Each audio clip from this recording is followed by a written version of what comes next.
Bom, então vamos lá para a apresentação de hoje sobre Primals e Thinking Traps. O subtítulo da palestra é como a maneira que a gente interpreta o mundo importa muito mais do que de fato o que acontece com a gente, né? Então a nossa interpretação do mundo é muito mais importante, tá? Importa muito mais do que muitas vezes a gente pensa. Aqui entra um estudo clássico na psicologia positiva, da Sonja Lyubomirsky, que vai provar que na nossa felicidade 50% vai ser genético, 15% vão ser as situações que acontecem com a gente, aquilo que a gente não controla, e 35% é como a gente vai interpretar isso. Nossa genética é o nosso setting point, né? Da onde a gente começa nessa corrida, e cada um vai começar de um lugar um pouco diferente. Mas com tudo que a gente tem, que a gente sabe hoje de neuroplasticidade, então a capacidade do nosso cérebro de se transformar, mesmo de epigenética, a capacidade de mudar a nossa genética como um todo e a genética que a gente vai passar para os nossos filhos e como que a gente pode ativar alguns genes e desativar outros, não tem limite do quanto a gente pode melhorar o nosso nível de felicidade, de otimismo e tudo mais. Então, acho que algo que é importante sempre é falar sobre essas porcentagens, por mais que seja difícil entender que 50% é determinado na média pela nossa genética, mas porque a gente vive numa sociedade que fica falando que tudo a nossa felicidade depende do meu externo, né? De que tudo, não, é quando eu conseguir aquela promoção, é quando eu comprar tal carro, tal apartamento, que tem um efeito, mas é só de 15%. Muito mais que o dobro disso é como eu estou interpretando esses eventos. E dá para rastrear geneticamente, tipo, meio que onde está e como, ou assim, como saber quais são esses genes e qual seria a minha forma de interpretar o mundo baseado nesses genes? Existe esse... Cara, tá começando a surgir coisas interessantes, né? Então, por exemplo, o que está comprovado hoje ainda é meio... Tem uma discussão na ciência, mas para mim os estudos já comprovam bastante, é que o único transtorno que é genético de fato é a esquizofrenia. Todos os outros transtornos, a tua genética determina qual transtorno tu vai ter, mas não se tu vai ter um transtorno ou não. Então, por exemplo, tu pode ter um evento traumático e tu tem aquele gene, e aquele gene tende a te dar, tendo um evento traumático, depressão. Uma outra pessoa tem um outro gene que não dá depressão, não muda nisso, mas tende a ficar mais antissocial. Antissocial no sentido de psicopatia, sociopatia, né? De congelar mais os sentimentos. Então, a genética vai ditar a tua tendência ao que tu vai ter. A esquizofrenia, aparentemente, não tem nada a ver com isso. Aparentemente é um defeito mesmo, que pode não ter tido nenhum trauma e pode surgir. Todos os outros, aparentemente, precisam de alguma coisa para ligar aquele gene. Agora, obviamente, para algumas pessoas, elas estão muito mais perto de ter aquilo. Então, é como se o pavio delas fosse muito mais curto. Então, aconteceu um microtrauma que gerou aquilo. Então, alguns psicólogos vão falar, cara, isso daí já me é dado o suficiente para dizer que, na verdade, é genético. Porque não tem como uma pessoa ir pela vida sem ter nenhum trauma. Daí fala, beleza, mas a gente tem que ajudar ela a interpretar melhor esse trauma que ela teve. Porque na verdade, o que a gente vai falar aqui um pouco hoje de Thinking Traps, o que a gente já falou bastante de otimismo, né, é que jeito que ela está interpretando o mundo, e o quanto que isso está negativo. Me parece que essa análise faz com que eu saia daquele lugar, minha família inteira tem depressão, então eu tenho que tomar remédio antidepressivo pro resto da vida. Eu acho que cada vez tem menos isso no mundo, tanto desse lugar, tem gente de depressão, sabe? Mas para outros transtornos ainda tem bastante, para bipolaridade, ainda mais para borderline, né? Como se fosse incurável ou que fosse impossível de sair dos medicamentos. Eu estava inclusive agora na Califórnia com o Gary, que é um psiquiatra, que eu fiz o curso ano passado com o Fridtjof Capra lá em Esalen, em psicoanálise, baseado no R.D. Laing, que foi um cara que se especializou em tratar psicose, né? Que hoje em dia não se usa mais, a psicose foi quebrada em vários outros transtornos, mas que são esses transtornos muito pesados, né? Pessoas que muitas vezes vão para manicômio, então eles se especializam em tratar isso sem medicalizar essas pessoas. Então, e esse psiquiatra, que inclusive estava esquiando comigo agora em Lake Tahoe, a gente troca várias ideias, ele especializou em ajudar as pessoas a saírem dos medicamentos, que é um pouco que o Diogo Lara tem feito no Brasil, e tem vários pacientes que tem ele como psiquiatra e eu como terapeuta para acompanhar esse processo. Mas assim, respondendo a tua pergunta, especificamente saber, cara, o quanto que tu tá, onde é que é o teu set point genético, não tem como saber. Exatamente. Esse estudo é muito mais uma média geral, até porque não tem limite o quanto tu pode melhorar. Então, por exemplo, como tu tá hoje, pode ser que tu já melhorou muito perto do que onde tu saiu, ou que tu piorou muito de onde tu saiu. Esses estudos, geralmente, para determinar o que é genético, o que não é, se faz com gêmeos, né? Esse é o principal jeito de fazer estudos, e aí tu vê as diferenças de gêmeos bivitelinos e univitelinos. Daí tu pega um estudo grande, tipo um monte de gêmeos, vai, sei lá, 400 gêmeos diferentes, 200 univitelinos, 200 bivitelinos, aí tu vê as similaridades. Daí tu vê, cara, tanto por cento é mais parecido os padrões de felicidade desses daqui, então tanto aquelas matemáticas maluca, que é super complicada, p-value, war dá tanto, não sei o que, ele consegue chegar nesses valores. Então é aí que a gente está hoje como psicologia positiva. Mas parte da tua pergunta, ela é respondida hoje pelo Primals, que eu vou te explicar um pouco o que é, depois tu vai poder fazer essa pesquisa. É interessantíssimo, tá super no começo, tá? Então esse é um campo totalmente novo dentro da psicologia, que tem total possibilidade de ser muito revolucionário. Então ele foi estabelecido em 2019, tá? Então é muito, muito novo. E já tem 45 laboratórios ao redor do mundo, nas principais universidades, pesquisando só esse tópico. Que é, no fundo... Bom, já vamos para o próximo slide que vai falar sobre isso, que é como a gente enxerga o mundo.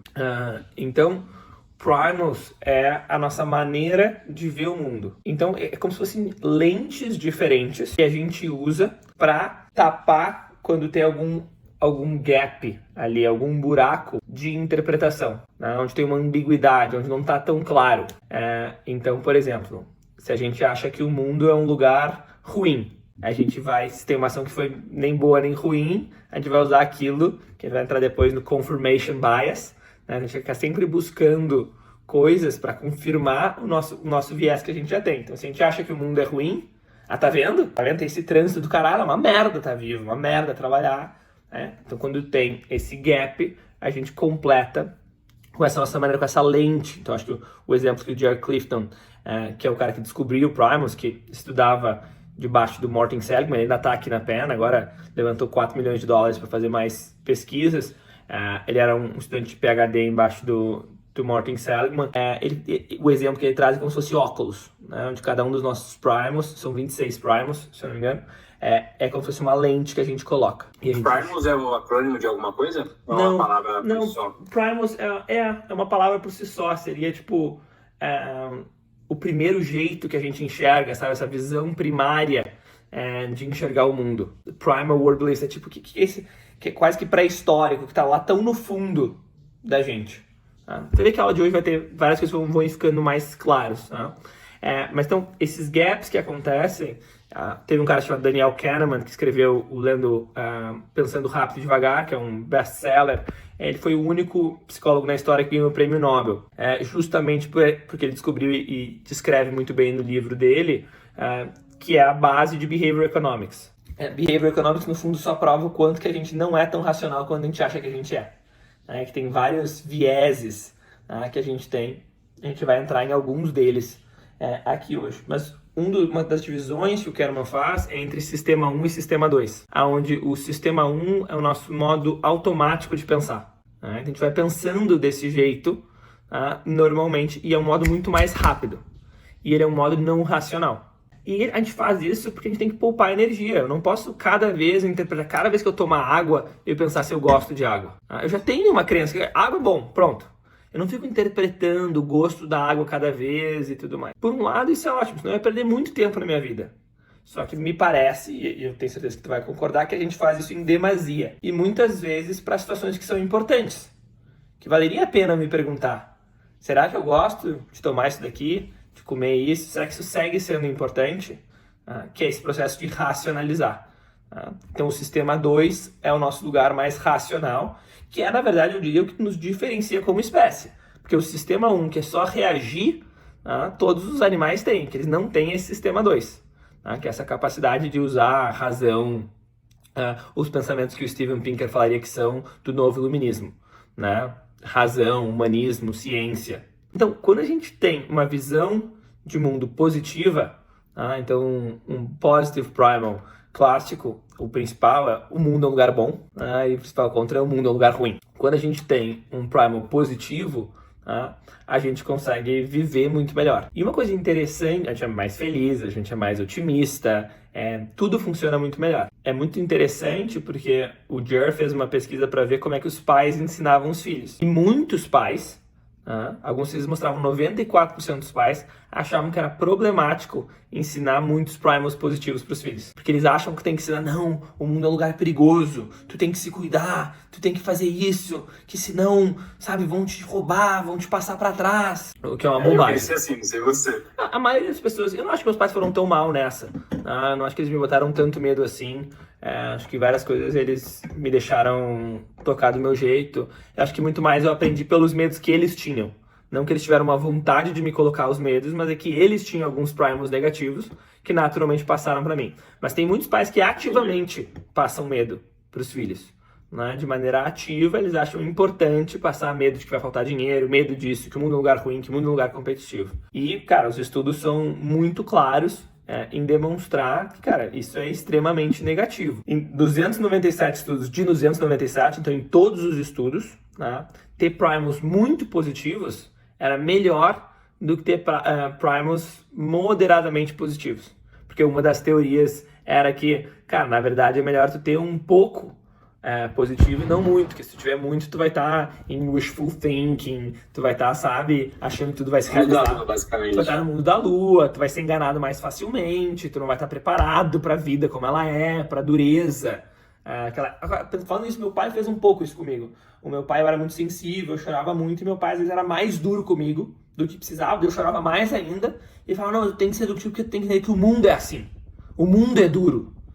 E é uma das piores coisas que pode fazer para criança, porque quanto mais estudo tem, mais a gente vê a importância do apego seguro. E o apego seguro a gente tem principalmente com a nossa mãe, que é a primary caregiver, A gente tem principalmente com a mãe, mas a gente também tem com o pai. Então, tudo quanto é mais perto da gente, essa compreensão de que a gente tem muito amor ali, vai nos ajudar a, inclusive, criar primals positivos. De novo, primals é muito novo, é 2019, o primeiro grande estudo comprovando isso. Tem sido feito muito estudo para algo tão novo, mas ainda não tem estudo convincente demonstrando, mas é algo que eu tenho certeza, que é quando tu tem um apego seguro com os teus pais, tu tem primals mais positivos. Para mim tem uma relação direta. Um ponto importante, que também é uma crítica importante, as pessoas que têm primals positivos é porque têm mais dinheiro, são privilegiadas, por isso que elas acham que o mundo é bom. Porque são ricas, elas acham que o mundo é um lugar legal. Não tem nenhuma relação. Então foi feita uma meta-análise grande, tu ter dinheiro ou não ter dinheiro não indica ter primals melhores ou piores. Me parece muito mais com relação à educação dos pais. Então, a gente botou aqui que de maneira alguma não é bom falar para as crianças que o mundo é um lugar perigoso, só faz elas tem impactos negativos na vida delas. Vão ser mais infelizes, a chance de ter depressão, qualquer transtorno psicológico é muito maior, caga a vida das crianças, como adultos, piora em tudo. Um ponto interessante de uma pesquisa nova que saiu, ainda nem foi publicada, é que os primals do teu parceiro te afetam. É 0,23 o OR disso, no resultado, que dá mais ou menos 6% de afeto. Não é tão grande, mas ao mesmo tempo nossos primals são bem estáveis. E é uma coisa óbvia que quem a gente convive vai afetando quem a gente é. Eu não gosto dessas frases que são muito clichê e pouco científicas, de nós somos a média das pessoas que andamos, então eu não acho que é exatamente sobre isso, mas o que me parece que a ciência conseguiu comprovar as pessoas que a gente anda nos influenciam. Não é que eu vou ser essa média, tu pode ser um cara muito fora da curva naquele teu grupo, mas eles estão te influenciando a ser mais daquele jeito, sem dúvida. E às vezes pode ser uma coisa boa, por exemplo, várias vezes eu estar em Porto Alegre com amigos que são muito menos focados em termos de trabalho, foi algo positivo para mim, porque me ajudava a relaxar. Então, eles estão me influenciando a estudar menos e trabalhar menos, mas nesse caso sendo algo positivo. Então é saber equilibrar. Me parece que todas as coisas que a gente tem aprendido aqui vão voltar para aquele ponto que a gente estuda desde 2016, que é sobre autoconhecimento. Então eu tenho que entender aonde que eu tô e o que eu preciso nesse momento, e daí eu consigo fazer escolhas melhores. E que eu queria fazer um link claro entre otimismo, primals e thinking traps, que os próximos slides são só sobre thinking traps, que não é aquilo que te acontece. Lembra no otimismo? Que não é sobre as coisas que me acontecem que vão estar se eu ser otimista ou não. É como eu estou interpretando o mundo. A mesma coisa no Primals e a mesma coisa que tu vai ver em Thinking Traps, que era o subtítulo da palestra que a gente já falou. Então a gente está sempre contando, na verdade, uma história para a gente mesmo. Uma interpretação do mundo, que vai ditar o quão bem a gente vai estar ou não. Eu não tive tempo de te perguntar, Gu, mas tu chegou... Lembra aquele modelo que a gente fez que na última aula, que era sobre o C-Model, né? Que era tentar olhar um pouco mais para as strengths, seja tuas ou de pessoas ao teu redor, né? E C vinha da capacidade de conseguir observar, né? Então, de spot, né?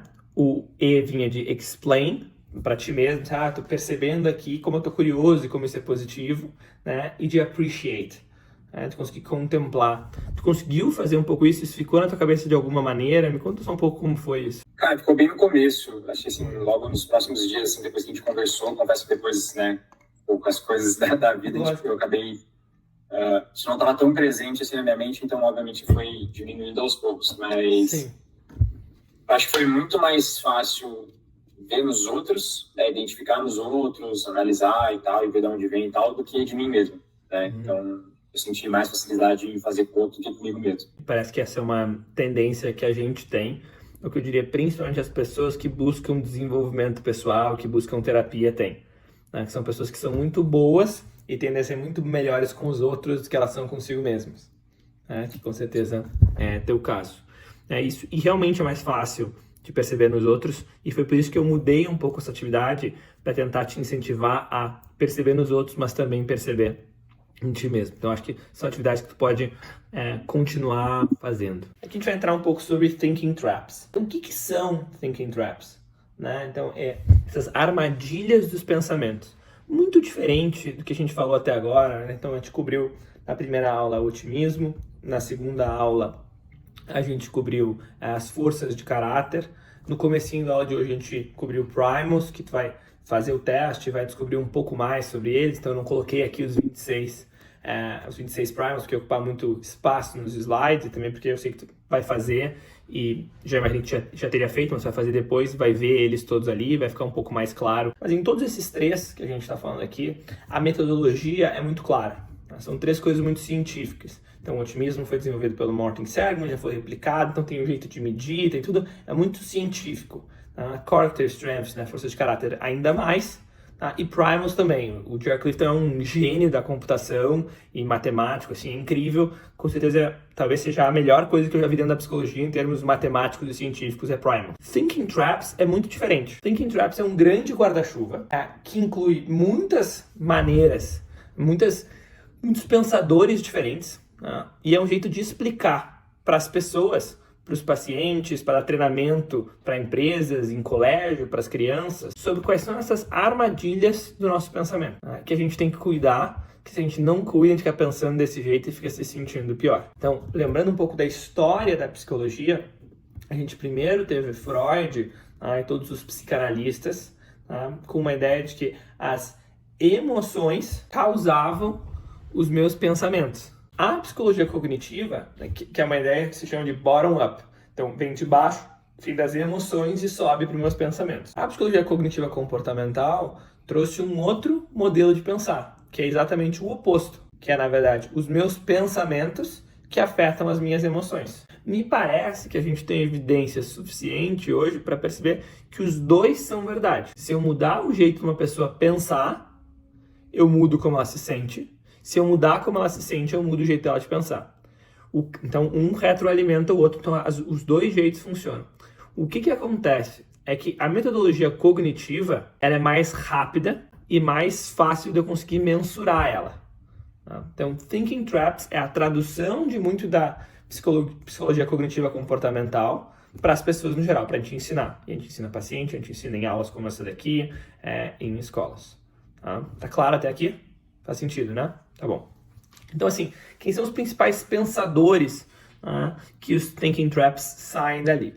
Então, o cara que é considerado o fundador da psicologia cognitiva comportamental é o Warren Beck. O apelido dele é Tim, então a gente chama ele de Tim Beck.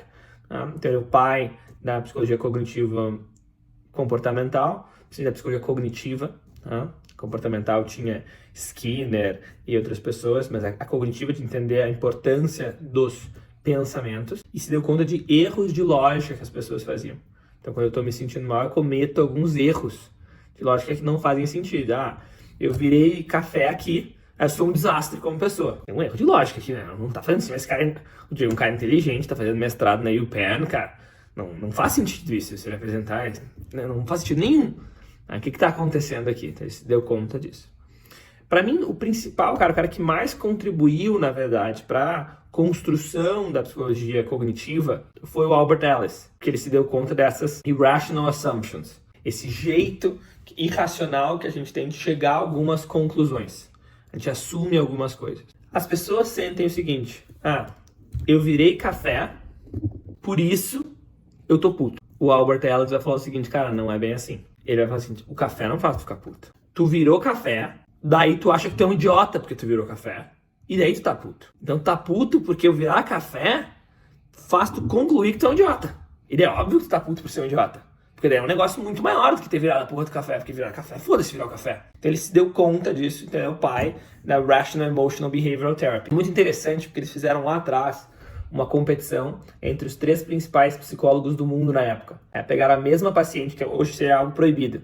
É uma merda, porque tem um monte de pesquisa que hoje em dia seria proibido, e foi porque muita gente fez muita merda em pesquisa, mas tinha muita gente muito boa fazendo pesquisas boas, e hoje em dia a gente pode fazer muito menos pesquisa do que se podia antigamente. Eles pegaram os 3 principais psicólogos da época, pegaram o Carl Rogers, o pai da psicologia humanista, o Albert Ellis, o pai da psicologia REBT, ou da psicologia cognitiva comportamental, e pegaram também o Fritz Perls, que é o pai na Gestalt Therapy. Pegaram a mesma paciente e eles tinham 30 minutos cada um com a paciente. E filmaram a sessão. Então é muito legal que tu pode ver, tá no YouTube, e tu pode ver eles realmente em ação. Então, eu sempre achei muito legal. Um outro cara importante... Por que isso é proibido hoje? Só curiosidade. Cara, não sei bem por que é proibido, mas a exposição daquela pessoa, que a pessoa, por ser uma paciente, poderia depois se arrepender, isso já foi pra internet, daí agora todo mundo viu. Então, tipo, nem se a pessoa quer, não, mas eu não me importo. Não pode. Eu acho que assim, fazer o experimento é uma coisa, agora você publicar o bagulho é outra, né? Então, a gente não deveria restringir a pesquisa, mas talvez publicar os arquivos sensíveis, né?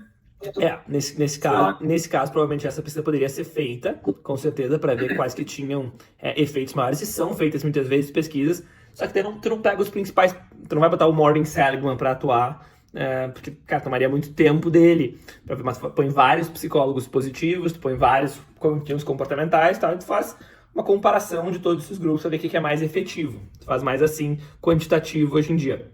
Mas nesse caso era os próprios fundadores, era um caso só, que é muito menos científico, né? Uma pessoa só, então...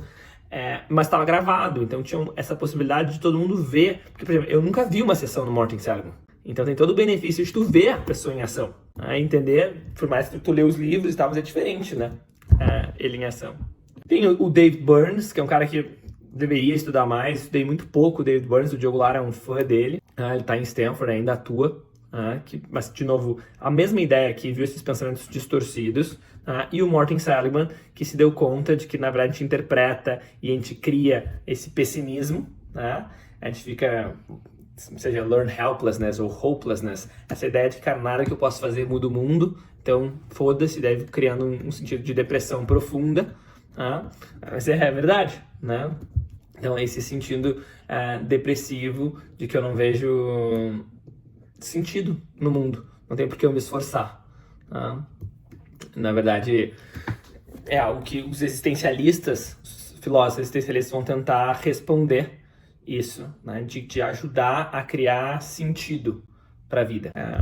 Porque muitas vezes quando tá muito deprimido, nada faz sentido. A gente entra nesse lugar nihilista. Eu sempre falo sobre esse negócio, eu já deve ter ouvido falar, mas em Naropa, na faculdade que eu me formei, né? No Grêmio estudantil, assim, na parte dos alunos, por alguns meses teve uma faixa pichada que dizia assim: Your nihilism is a privilege.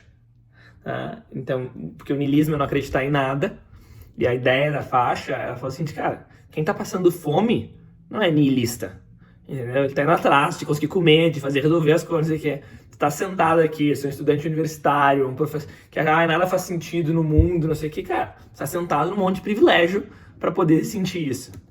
E é uma frase muito dura, porque niilismo é algo que deprime muitas pessoas, muito sério.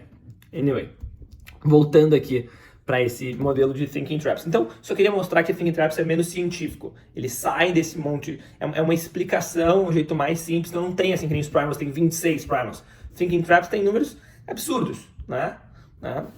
Que são essas armadilhas dos nossos pensamentos. Então, alguns que eu separei aqui, dos que eu acho que eu vejo mais, tanto nos livros quanto nos meus pacientes. Um é essa tendência de ir para os extremos. O ser humano tem uma tendência de ir para os extremos. E uma dificuldade muito grande de entender que as ações são complexas. Não é nem 100% isso, nem 100% aquilo. É uma mistura, talvez 30 disso, 30 daquilo, talvez tenha outras coisas junto. Nisso.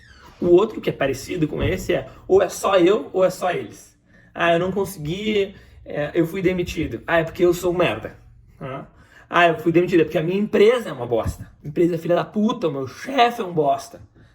Então tem acidente de ir para os dois extremos. Quando provavelmente tu precisa trabalhar um pouco mais, talvez o teu chefe poderia ser um pouco mais compreensivo, a empresa tinha ter te dado um pouco mais de ferramentas. Mas é difícil pra gente chegar nas conclusões. A tendência é ir para um dos dois extremos. E o outro é tudo virar uma catástrofe. A gente aumentar as coisas. Um jeito de catástrofe é esse do virar o café. Eu virei o café, não, então eu sou um imbecil, tudo que eu faço na minha vida é errado. Eu criei esses absolutos. Como a gente falou lá no otimismo, as pessoas que são otimistas, elas veem o negativo como pontual, e passageiro.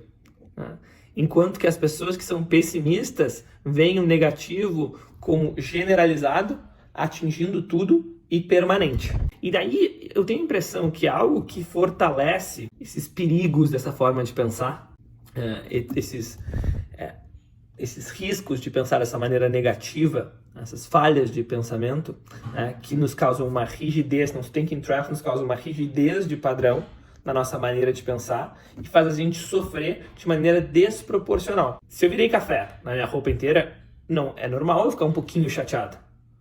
O que não é saudável eu ficar um pouquinho chateado. O que não é normal é eu achar que a minha vida é uma merda, porque eu virei a porra do café, o que eu sou um bosta, o que merda estragou meu dia. Então é desproporcional. Então parte do que a gente vai tentar ajudar os pacientes em terapia é que os sentimentos deles estejam proporcionais ao que aconteceu na realidade, que é o que o Jung vai chamar de congruência. Então a gente vai ter que ser congruente. Então, por exemplo, clássica incongruência, a pessoa conta um trauma dando risada, porque ela tá tímida, sabe?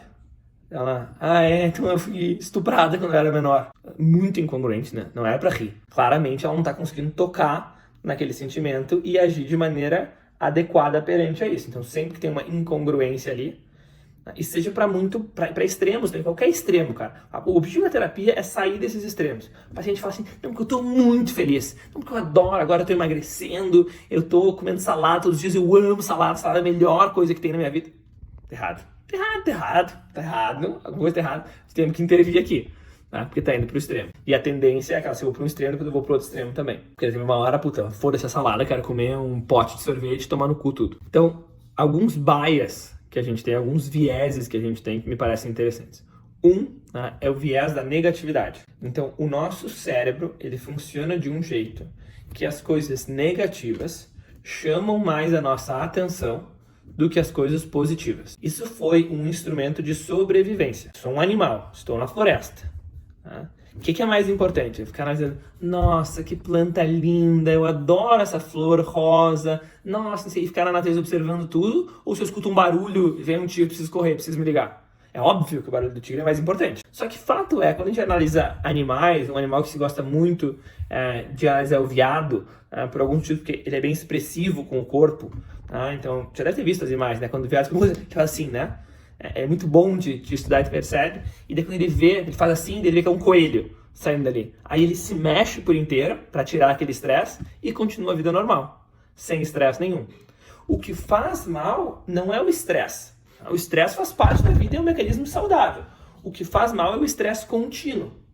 A gente perdeu a habilidade de se mexer assim, tirar o estresse. E se mexer, inclusive, é um bom jeito. Os cavalos, os veados vão se mexer, cachorros vão se mexer também. A maioria dos animais usam, os cavalos usam um que é clássico deles, que é o... Aquilo, ele está tirando o estresse. Alguma coisa estressou ele e ele está tirando aquele estresse daquele jeito. Porque o estresse, ele gruda no nosso corpo. Então, assim, a gente tem uma tendência de ver o negativo, de ter essas emoções negativas para conseguir reagir e sobreviver. E daí uma pergunta, para que existem as emoções positivas? Por muito tempo, essa pergunta não sabia se responder. Até que se descobriu que as emoções positivas, é o que se chama Broaden and Build Theory, né? Elas existem para expandir a nossa consciência e construir novas ferramentas, novas skills que a gente vai ter para se desenvolver. Então, quando eu estou me sentindo feliz, eu vou brincar, se eu sou um animal, eu vou brincar, vou fazer outras coisas e eu vou desenvolver novas habilidades. Enquanto quando eu estou com medo, eu uso todo o meu foco para resolver aquele problema. Então, o nosso viés de negatividade muitas vezes nos colocam numa dessas armadilhas de pensamento. Porque a gente presta muito mais atenção naquilo que é negativo, né, e a gente está mais infeliz. Um outro, a gente já tem o negative bias. A gente tem o outro viés, que é o viés de confirmação. Em inglês, confirmation bias. Então, eu tenho esse viés de confirmação. Então, se eu acho que fulano não gosta de mim, porque ele fez uma cara feia alguma vez e eu prestei muito mais atenção naquela cara feia do que todas as vezes que ele sorriu para mim, que essa é a minha tendência do viés de negatividade, daí ele responde um e-mail mais firme e eu penso, tá vendo? Sabia? Ele não gosta de mim. É que nem quando a gente pensa, quando a gente começa a falar do cachorro da raça tal. Porra, a gente enxerga o cachorro por tudo que é lugar. Porque o nosso cérebro tá olhando e tá vendo esse viés de confirmação. Tá percebendo mais isso. Então, nosso cérebro fica mais perceptível para confirmar aquilo que a gente já acha, que a gente já pensa, que a gente já é. E o último é o spotlight effect. Essa tendência de achar que tá todo mundo me olhando. De achar que eu sou o centro do mundo. A gente tem essa tendência. Então, tu pega uma pessoa que é muito ansiosa, que geralmente tem algum tipo de fobia social. Pego vários pacientes assim.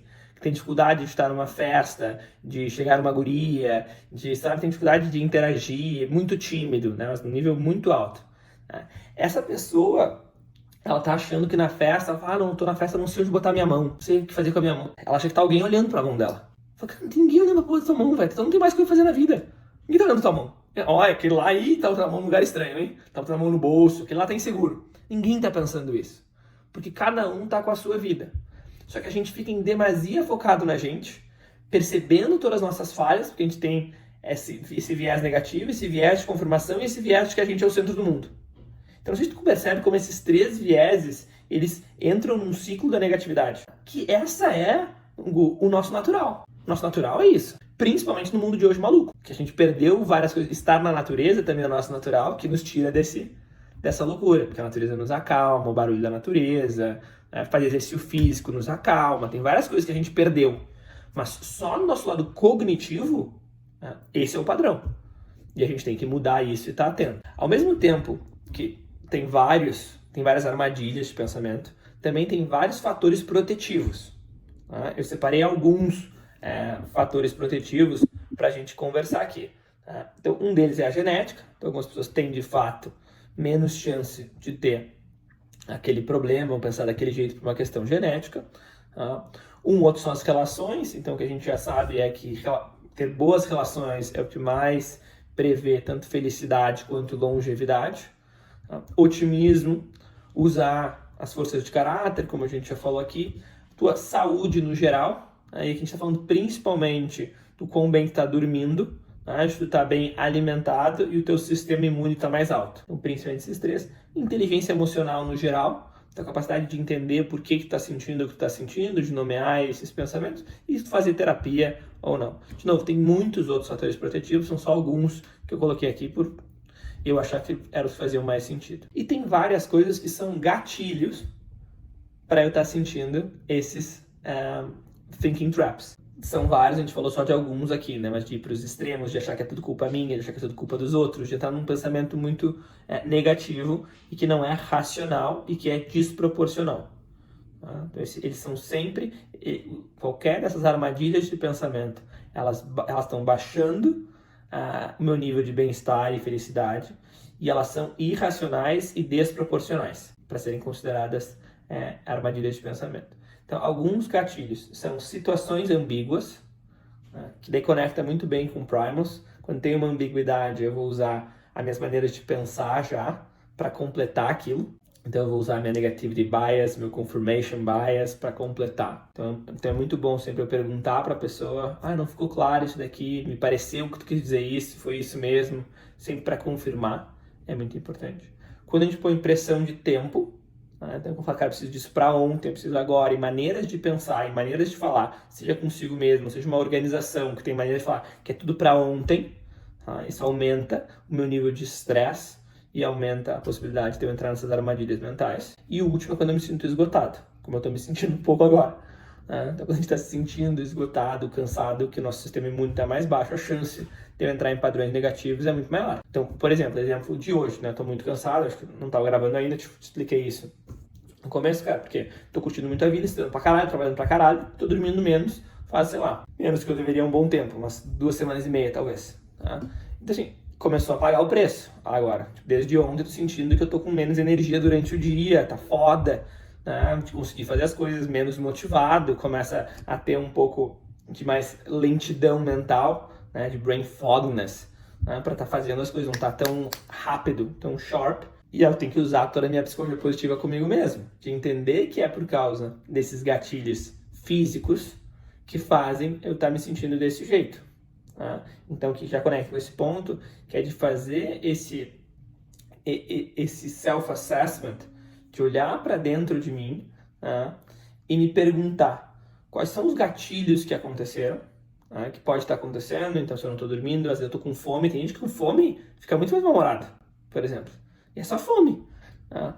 Para muita gente é falta de dormir, para muita gente é um estresse demasiado. Eu estou explodindo com alguma coisa aqui, eu explodi com o meu café que virou em mim, tá? Porque na real eu tô com a puta pressão do chefe, eu tô com não dormi direito, tem um monte de outras coisas, e daí o café fez entrar, eu sou um idiota mesmo. Tá?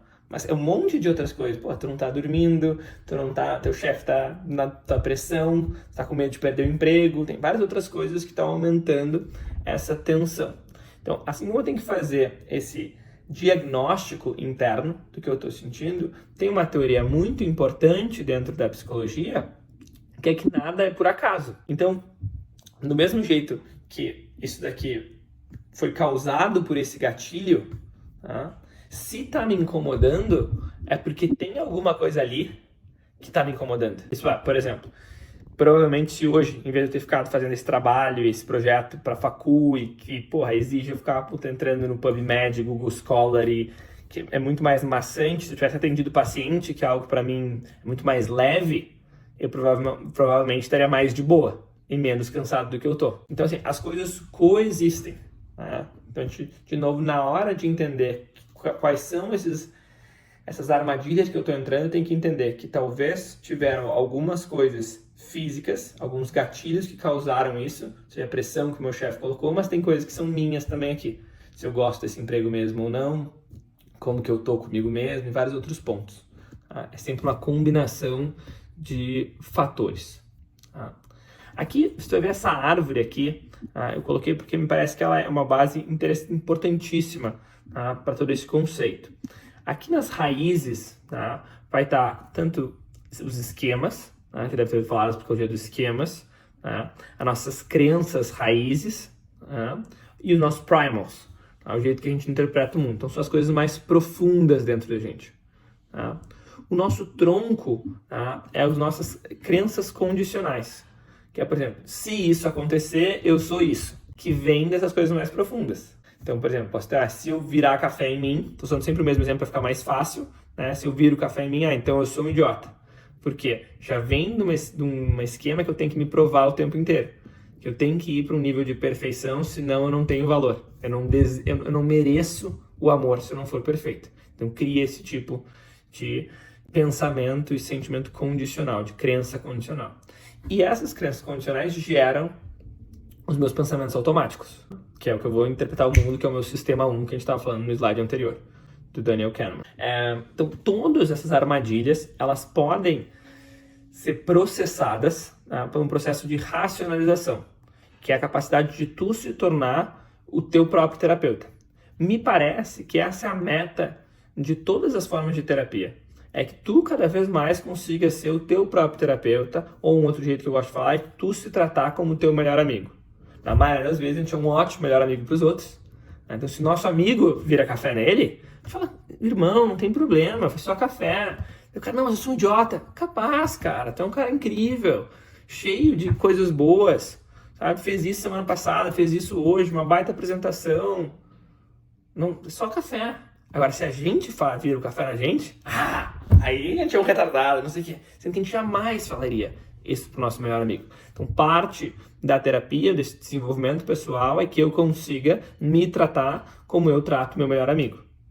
E daí aqui o modelo que a gente se referiu antes, do Albert Ellis, que é o ABC Model, né, que o Seligman expandiu para ABCDE. Né? Então, o A é a ação, action, o B é o belief, qual é a crença, né? O C é a consequence. Né? Vamos lá, a ação, eu virei café em mim. As pessoas já vão virar café em mim, então eu tô puto. Aí ele fala, não, caralho, não é café que deixa puto. Eu virei café em mim, surgiu a crença de que eu sou um imbecil, e daí eu tô puto.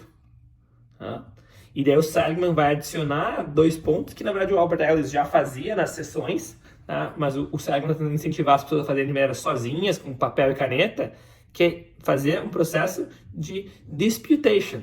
Que é falar, cara, faz sentido mesmo isso? Que é praticar a racionalização. E a gente racionalizar com papel e caneta. Cara, eu sou um imbecil só porque eu virei café. Eu sou um imbecil. Vamos ver as coisas, outras coisas. Que outras fontes de informação eu tenho que mostram que eu não sou um imbecil? E talvez até que outras que eu tenho que mostram que eu sou um imbecil. Vamos levantar as duas e ver o quanto disso é verdade. Então, eu vou fazer esse processo de questionar se essa crença faz sentido ou não. Então, disputation. E o último, eu vou me energizar. Então, eu vou ter um novo entendimento que me deixa melhor, que me deixa mais feliz. Então, aqui alguns dos benefícios, tanto de Positive Primers, quanto da capacidade de fugir, ou de evitar essas armadilhas dos nossos pensamentos. Um deles é quando eu acredito num mundo justo, eu aumento a minha produtividade, o quanto que eu aproveito as tarefas do dia a dia, quanto que eu tenho mais alegria no meu dia a dia, e aumenta a minha satisfação com o meu trabalho. Eu trouxe esses daqui porque eu sei que tu está no teu momento dentro da Pura Vida e achei que esse daqui ia ser legal para a gente trabalhar juntos. O outro é acreditar num mundo do bem, num mundo bom, aumenta o nosso otimismo e o nosso bem-estar no geral, nossa felicidade também. O terceiro ponto é que a gente estava falando de ATCC, a psicologia cognitiva comportamental, é hoje a principal maneira dentro de psicoterapias para tratar qualquer problema, justamente porque ela é muito útil, ela é baseada em pesquisa, ela é testável, ela é válida, ela é exata, ela é constante, os resultados são constantes, de pesquisa para pesquisa é mais fácil medir a similaridade daquilo, coisa que em psicanálise é muito, muito difícil, é zero reliable, e mostra resultados mais rápidos. E por isso que funciona muito bem ensinar para as pessoas fazerem sozinhas. No fundo, a psicologia cognitiva comportamental são muitas ferramentas que eu posso ensinar as pessoas e elas aplicarem de maneira sozinha na vida delas. Inclusive, eu diria que esse é o objetivo de todas as terapias. E aqui um outro estudo que mostra que ensinar, principalmente, sobre essas armadilhas mentais, diminuiu a depressão 1 ano depois de fazerem um workshop nisso, em 1/4 a chance de terem depressão. Eram alunos de escolas, isso é uma análise bem grande, muitos alunos de várias escolas diferentes, então diminuiu 1/4 a chance de terem depressão, e 2 anos depois, pela metade. Os alunos tinham passado por isso, tinham metade percentualmente de depressão do que os outros, do que o control group, o que não tinha passado. Então, o grupo experimental tinha muito menos, é bastante para um workshop super curto. Acho que tinha vários workshops de tempos diferentes, mas os mais longos devia ser de 3 dias, e uns treinamentos para os professores, para eles irem lembrando isso para os estudantes de vez em quando. Geralmente isso é feito com estudantes de 11 a 13 anos. Geralmente parece ser a idade ideal. Até porque a idade principal onde bate a depressão é aos 14 anos. Pelo menos nos Estados Unidos, os últimos dados. Agora, a ideia era a gente fazer um exercício junto. Então, a gente falou aqui de várias dessas armadilhas mentais. E daí, eu queria saber quais que são as que tu acha que tu entra com mais frequência. Quais que são algumas cues, algumas pistas, algumas dicas que podem te ajudar a sair. E quais são alguns mecanismos que tu faz para lidar melhor com isso. E quer saber o que está funcionando para ti e qual que não. Eu queria te ouvir um pouquinho. Acho que hoje está muito relacionado ao trabalho de todos os problemas que vem acontecendo. Aí eu acho que a gente poderia falar assim, se é justo ou não é justo. Daria para ir bem nessa linha, assim, sempre o extremismo ou olhar o mundo de uma perspectiva negativa, né? Então, o mundo não é justo, né? A gente estava falando até agora há pouco. E aí, assim, geralmente, quando acontece esse tipo de coisa, eu acho que falta para mim um pouco dessa análise do tipo, mas será que é sempre? Como que eu posso saber disso? Acho que falta um pouco disso. Geralmente eu aponto direto para os coping mechanisms. Aí eu já vou, que funciona muito para mim, treinar ou falar com alguém, tá ligado? Tipo, são as duas principais que eu uso. Tempo na natureza é bom, mas não tenho feito com tanta frequência. Mas assim, treinar e ligar para alguém ou conversar com alguém são as que eu mais uso nesses casos. Sim. Então aqui, só voltando, né, para a gente olhar melhor, então, alguns dessas armadilhas mais comuns, né, é uma a gente ir para os extremos, é outra a gente ler a mente dos outros. Então eu tenho certeza que o Gustavo não gosta de mim. Eu sei, eu tô vendo, né, que tá passando isso sem... por nada, né? Ele não falou nada, ao jeito que ele escreveu o e-mail, o jeito que ele me olhou, ele não me cumprimentou ontem. Né? E o problema não é que a pessoa acha que o Gustavo não gosta de mim. Não, eu tenho certeza. 100% de certeza. O outro é só eu ou só os outros. Então, eu sou um bosta, por isso aconteceu isso. Ou é eles que são uns merda, por isso aconteceu isso. Sem lidar com a complexidade. E um outro muito comum é aumentar muito, né? Tudo é muito maior. Então, sei lá, tomei um feedback do meu chefe negativo. Que horror, uma catástrofe. Eu aumento esse negócio gigantesco. Né? Então, essa tendência de quando é algo negativo, né, de eu achar que ele é permanente, é para sempre e é geral. Não é só o feedback desse chefe, não. Tudo no meu trabalho, né, é uma merda e vai continuar, porque eu sou um merda. Né? Então, e se eu fosse uma pessoa otimista, eu ia conseguir ser bem específico. Cara, foi esse trabalho e esse chefe que falou isso e eu posso mudar. Então, seria específico e impermanente. E daí, se a gente vai para algumas maneiras de lidar com isso, se eu perguntar, cara, como que eu sei isso? Como que eu sei que o Gustavo não gosta de mim? De onde que eu tirei essa conclusão? Eu tenho certeza disso? Não, cara, eu sempre, é muito comum sempre, né? Essas palavras extremistas que eu ajudo muito meus pacientes a pararem de usar ou diminuírem muito o uso, né? Eu sempre faço merda. Sempre mesmo? Todas as vezes. 100% do tempo tu faz merda. Será? Não sei. Mas vou perguntar. O que eu falaria pro meu melhor amigo? Eu falaria pra ele se ele virasse o café nele. Como é que eu trataria ele? Eu falaria desse jeito? Daí eu falaria de um outro jeito. Vamos tentar falar assim comigo mesmo. O outro é trazer a ideia da meditação pra cá. Entender que é só um pensamento. Eu pensei nisso. Não quer dizer que eu sou. Não quer dizer que eu acredito nisso. Então a gente tem uma tendência a acreditar em tudo que a gente pensa. Se o Gustavo falar, Diego, tu não entende nada de psicologia positiva. Eu falo, tá bom, então tá. Tu que tá aqui, né? E o pé estando embaixo do Martin Seligman, né? Agora, se eu tô fazendo um trabalho e eu penso, porra, não sabe nada de psicologia positiva mesmo. Eu acredito na hora. Realmente, cara, sou um bosta. É a mesma frase. Não, eu que pensei, então isso representa 100% de quem eu sou? Não, é só um pensamento que veio. Entende? E ganha essa distância que a meditação nos ajuda. Porque a meditação não é não pensar em nada, a meditação é não se apegar a esses pensamentos, é conseguir perceber com uma certa tranquilidade. Olha que loucura! Comecei a achar que eu sou um retardado, só porque eu pensei isso. Eu me dou conta que é só um pensamento. Se lembrar que a resposta nunca está nos extremos. E daí, se eu estou no meio da merda, virou o café. O que eu posso fazer agora? Estou no trabalho aqui. Vale a pena trocar de camisa? Eu tenho uma outra camisa aqui. Estou perto de casa, tem tempo de eu ir para casa, voltar. Vou no banheiro, passo um sabãozinho ali para tirar um pouco. O que eu posso fazer para resolver isso? Estou de cabeça que eu vou ficar de blazer o resto do dia. Tem várias estratégias. Vamos pensar em termos resolutivos. Um outro jeito de pensar é como que o meu eu ideal agiria aqui. Como que o eu que eu quero ser agiria nessa situação. E alguns dos mecanismos que nos ajudam a lidar, então essas são formas da gente argumentar com a gente mesmo, da gente pensar. E que outros jeitos que eu posso agir, que mecanismos que eu posso de ação de fato, para me ajudar a me sentir melhor. Então, um deles que eu uso bastante, por exemplo, é correr, ir para uma corrida. A corrida ela tende a funcionar para a gente estar ansioso. Ela te ajuda para a ansiedade, porque tu tira muita ansiedade, na verdade é uma energia extra no teu corpo. Quem tem raiva funciona muito musculação. A musculação com bastante carga e, cara, empurra, né? Faz força. Ou luta boxe, por exemplo. São coisas que ajudam. Eu, por exemplo, não tenho raiva. Tem vários outros problemas. Tem bastante ansiedade, um monte de outras coisas. Estou hoje de ser perfeito. Mas raiva é um que não tem. Ainda bem, dá pra ter todos. Então, pra mim, se eu tô meio mal, não é musculação. Eu faço bastante musculação, não sabe disso, mas se eu tô mal, não é musculação que eu vou fazer.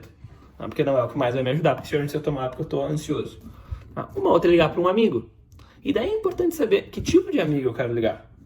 Então dá para dividir aí em, sei lá, alguns grupos. Vamos lá, um grupo seria aquelas pessoas que tu quer só relaxar. Quer só dar risada, uns amigos abobados, assim, falar de coisa engraçada e tal, rir pra caralho. Porque eu não tô com nenhum problema sério, tô só precisando desopilar. Eu vou ligar pra um amigo abobado. Ah não, cara, eu realmente tô com um sentimento aqui, eu quero falar sobre esse sentimento, eu quero me abrir e discutir mais sobre essas emoções aqui. Pô, então vou ligar para um amigo que consiga ter esse papo um pouco mais profundo, seja sobre sentimento, sobre espiritualidade, sobre filosofia, sobre propósito. Cara, eu tô com um problema aqui, eu quero resolver. Tá. No meu caso, meu pai daí. Resolver. Os outros papos não é muito bom. Agora, resolver, aconteceu isso, pai. Aí, um segundo a gente tá, não, solução, então, bateu o carro, então liga pro seguro de tal jeito, não sei o que, não tem o número daqui, eu vou resolver. Resolver. Tá? Agora, não posso ligar pra ele pra desopilar, pra falar, não, resolver o problema, né? Qual é o problema aqui? Então, o outro é se eu quero amor, eu quero só ser acolhido. Então, eu posso decidir ligar pra minha namorada, pra minha avó, pra minha dinda. Você vai ficar, eu te amo, tá tudo bem. E faz parte desse autoconhecimento eu entender o que eu preciso. Porque senão eu vou ligar pro meu pai, querendo que ele fique me acolhendo e me dê amor, sendo que ele é bom de resolver problema. E daí eu vou ficar mais puto. Então, a gente não pode ficar exigindo do outro aquilo que talvez ele não tenha a capacidade para nos dar. Cabe a nós usar... Isso é uma coisa muito louca que eu tô percebendo agora, assim, né, com a terapia, tipo... Que tipo de assunto eu falo com quais pessoas, sabe? Uhum. E aí, assim, meu pai é o mesmo exemplo do seu, né? Tipo... Para resolver problema, beleza. Agora, para pedir, tipo, um acolhimento, alguma coisa assim, esquece, velho. Esquece. E é muito comum do masculino isso, né? Esse é o arquétipo clássico do masculino. Né? Porque a resolução de problema é algo que é muito dessa terceira dimensão, né? Eu sei como o mundo funciona desse jeito. Aqui é um pensamento de engenheiro, né? Funciona assim, a gente resolve assim e pronto, acabou. Eu sou uma máquina agora, não sinto nada, só assim, é uma máquina. Tá? Mas é assim que eles enxergam, tá? O mundo. E muitas vezes é muito importante. Então a gente saber para quem e como que a gente vai usar a nossa rede da maneira mais efetiva. Outras formas podem ser meditar. Para mim não funciona muito quando eu já tô mal. Meditar para mim é uma das coisas que mais funciona. Eu tô fazendo regularmente, funciona muito mais como algo preventivo do que algo para naquele momento. Mas também tem outros jeitos, seriam umas meditações adaptadas se eu tô mais ansioso, né? Posso fechar os olhos, botar uma música, botar um incenso, botar uma vela, fazer outras coisas e tomar um chá, entrar nesse espaço mais contemplativo, que pode incluir dar uma caminhada. Caminhar é muito bom, né? Melhora nossos pensamentos, abre nossas ideias, a gente respira um ar fresco, a gente fica muito em ambientes fechados na nossa vida, né? Então caminhar é muito importante, às vezes a gente sai da casa, vai pro carro, chega no escritório, que é outro lugar fechado, então a gente precisa desse momento para caminhar, nem que seja na rua, no meio dos carros, mas melhor ainda se for na natureza. E o último desses exemplos, desses mecanismos que a gente pode usar para lidar melhor com essas situações é a gente escrever os nossos pensamentos. Eu brinco que o melhor terapeuta é papel e caneta, que ali eu estou colocando para fora. Da mesma maneira que parte do poder curativo que a terapia tem, é eu conseguir colocar para fora aquilo que está travado no meu peito. Às vezes tem sessões que eu fico com os pacientes só põe para fora. Eu pergunto no final, te ajudou? Porque eu não tive tempo de falar nada, né, para ti. Mas eu notei que tava com uma vontade grande tua de colocar para fora. E na maioria das vezes falam sim, eu tava precisando disso. Agora, se vira um hábito do paciente sempre fazer isso, né, muitas vezes é um mecanismo de defesa porque ele não quer que eu fique cutucando em alguns lugares ali que são importantes para curá-lo. Né? Então eu vou interromper. Mas muitas vezes é muito curador simplesmente sentir que tem alguém ali me escutando. Né? Porque muitas vezes a gente não foi tão ouvido na nossa infância quando a gente gostaria. Nossos pais não estavam ali nos escutando, interessados pelo nosso mundo, né? Que é o que o Heinz Kohut chama de mirroring, né? Sendo nosso espelho. Está nos imitando, está descendo, está entendendo nosso, qual desenho está vendo. Pô, que legal esse desenho, tá? Então vamos brincar agora. Eu sou o Batman, tu é o Robin. Então, o adulto, quando ele vem para o mundo da criança, a criança se sente importante. Nossa, então eu sou amada. Então eu sou importante. Eu me sinto vista pelo mundo. E muitas vezes eu fazendo terapia cura esses aspectos. E quando eu estou conversando com um amigo, quando eu estou escrevendo meus sentimentos, eu estou colocando esses sentimentos para fora e de alguma maneira também isso me cura. Por exemplo, eu não estou conseguindo dormir de noite. Isso para qualquer pessoa, não acontece muito comigo, eu durmo que nem uma pedra, graças a Deus. Mas assim, não está conseguindo dormir de noite que está passando um monte de coisa na tua cabeça. Já aconteceu uma vez ou outra comigo. Melhor coisa que tem, acende a luzinha do teu lado e escreve no papel o que está passando na tua cabeça. Porque geralmente assim, amanhã eu não posso esquecer que eu tenho que mandar um e-mail pra tal pessoa, que eu tenho que fazer não sei o quê. Tá passando várias coisas que o teu subconsciente tá te lembrando porque tá com medo que tu esqueça. No momento que tu anotar isso, tu tá falando, não, pode deixar, tá aqui anotadinho. Amanhã eu acordo e já faço isso. Ele, ufa, tá. E daí ele te deixa dormir. Geralmente acontece... Pode falar. Isso é uma coisa que eu preciso voltar a fazer. Isso me fazia muito bem, né, pela faculdade. Que era quando tu tava mal, tu fazia todas as noites, Todas as noites, mal ou bem, tanto faz. Tipo, era muito mais pra me ajudar a dormir, na real. Não era pra um fim, digamos assim, terapêutico, no sentido de estar fazendo terapia e tal. Era simplesmente porque às vezes eu ia deitar, tinha um monte de coisa passando na minha cabeça, aí eu não conseguia dormir, porque, mano, não posso esquecer. Isso. Aí eu só anotava, preciso fazer tal coisa, preciso fazer tal coisa. E às vezes escrevia mesmo. Tipo, hoje foi um dia que eu fiz isso e tal, só que não era só tarefa, né, necessariamente. E aí, é impressionante como a tua cabeça simplesmente desliga e você dorme. Exatamente. E geralmente, Gu, isso acontece mais, tá? Quando a gente tá tão no piloto automático durante o dia, a gente pode chamar aqui de piloto automático, às vezes a gente tá numa vida tão estressada e tão corrida, que a gente não tá se permitindo momentos durante o dia para eu pensar nessas coisas. Entende? Tá tão que eu não tô observando o meu corpo, eu não tô observando meus sentimentos, eu não tô refletindo sobre a vida, eu tô emendando uma coisa atrás da outra, e daí no momento que eu paro, aí tudo isso que estava sendo reprimido, vem à tona. Então tem esse processo de estar reprimindo, isso não está permitindo durante o dia, esses sentimentos virem, serem processados. E tem um outro que é de falta de organização mesmo. Então, por exemplo, a pessoa não tem agenda, não tem um to-do list organizado. Então, assim, ela fica tendo que se lembrar, e tem estudos que mostram que o fato da pessoa que não tem agenda diminui o QI dela. Porque ela fica usando parte não que diminui para sempre, mas diminui no momento presente. Porque ela fica usando parte do processador, que o nosso cérebro nada mais é do que um computador, um processador aqui dentro. Eu tenho uma quantidade limitada que eu consigo prestar atenção a cada momento. Então, parte dessa minha capacidade eu estou usando para lembrar, não, depois daqui eu tenho que fazer isso, depois eu tenho que fazer aquilo, depois eu tenho que fazer aquilo. Porra, anota, velho. Anota na agenda. Amanhã eu tenho a terapia tal hora, eu tenho uma reunião tal hora. Caralho, tem que ter agenda. Porque tu pode tirar, não precisa saber que hora. Foda-se que hora, tá ali na minha agenda. Amanhã eu vou abrir de manhã, ou de noite eu vou ver que hora eu tenho que acordar amanhã, tenho que acordar esse horário, pronto. Então é muito importante ter essas coisas anotadas justamente para não ter que ficar nesse processo mental. Aqui, na verdade, eu tinha preparado, eu acho que foi bastante conteúdo nos slides anteriores, e eu tinha pensado muito mais. E aqui a gente só ia discutir, ver se tinha alguma pergunta maior tua, pensamentos que tu queria discutir, e a minha ideia para o tema, de caso, já emendando esses dois slides, que eu acho que os dois estão meio curtos, era para a gente analisar os teus primals juntos, mas tu não fez, então a gente não vai conseguir analisar eles, mas integrar eles com essas armadilhas mentais que mais te afetam. Então tu vai perceber que vai ter algumas similaridades entre os teus primals e os teus thinking traps. Não sei se ficou tão claro durante a apresentação, mas thinking traps, que são essas armadilhas mentais, e primals, que são essas maneiras que a gente enxerga o mundo, elas estão muito relacionadas. Se a gente voltar ali no exemplo da árvore, são os dois estão lá nas raízes do meu ser, estão lá bem profundo. Então eu achei legal tu perceber essas similaridades e ver algumas coisas que tu gostaria de mudar. E pensar em ações pequenas que tu pode fazer para mudar, que vão se encaixar no teu dia a dia. Isso aqui é algo que é muito relevante dentro da psicologia positiva. É eu criar metas que são atingíveis. Então, eu criar uma atividade que faz sentido para o meu paciente. Então, aqui está sendo meu paciente, essa minha cobaia, mas que façam sentido para ti. Então, elas têm que estar adaptadas à tua realidade, aos teus horários, às tuas necessidades. Não é só copiar e colar, não é a fórmula de bolo isso daqui. Então, tem que estar adaptado para ti e tem que criar uma meta que tu sente que tu vai conseguir fazer. Mesma coisa que a gente ensina, que o nutricionista vai te falar. Não pode querer fazer uma dieta do nada, tá comendo super mal, agora vai comer salada em todas as refeições, vai fazer uma transformação de 100%. Botar metas menores. Então, eu tinha pensado, eu acho que isso daí pode ficar de tema para ti, Guto, fazer o primals e pensar em como que se encaixa esses dois.